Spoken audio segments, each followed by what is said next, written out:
ও রাজস্থানে পরপর শিশু মৃত্যুর ঘটনার পর এবার অ্যাডভাইজারি জারি করল কেন্দ্রীয় স্বাস্থ্য ও পরিবার কল্যাণ মন্ত্রক। শিশুদের কাপ সিরাপ দেওয়ার ক্ষেত্রে একগুচ্ছ নির্দেশিকা দেওয়া হয়েছে। তাতে বলা হয়েছে 2 বছরের কম বয়সের শিশুদের কাপ সিরাপ দেওয়ার প্রয়োজন নেই। আর অন্যদিকে নিম্নমানের রক্তচাপ কমানোর ওষুধ তৈরির অভিযোগে হরিদ্বারের হেলক্স হেলথ কেয়ার প্রাইভেট লিমিটেডকে কালো তালিকাভুক্ত করল রাজ্য স্বাস্থ্য দপ্তর। সামান্য জ্বর সর্দি কাশি থেকে হঠাৎ কিডনি বিকল হয়ে শিশু মৃত্যু, কারণ নিয়ে ধোঁয়াশা। গত কয়েকদিনে মধ্যপ্রদেশের 9 জন ও রাজস্থানে 2 জন শিশুর মৃত্যু হয়েছে।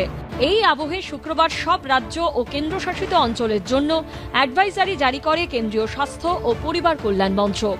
সেখানে শিশুদের কাপ সিরাপ দেওয়া নিয়ে একগুচ্ছ নির্দেশিকা দেওয়া হয়। কেন্দ্রের জারি করা অ্যাডভাইজারিতে বলা হয়, শিশুদের মধ্যে অধিকাংশ ক্ষেত্রে কাশি নিজে থেকেই সেরে যায়। এই অবস্থায় ভালো করে পরীক্ষা করে তবে কাপ সিরাপ প্রেসক্রাইব করার কথা বলা হয়েছে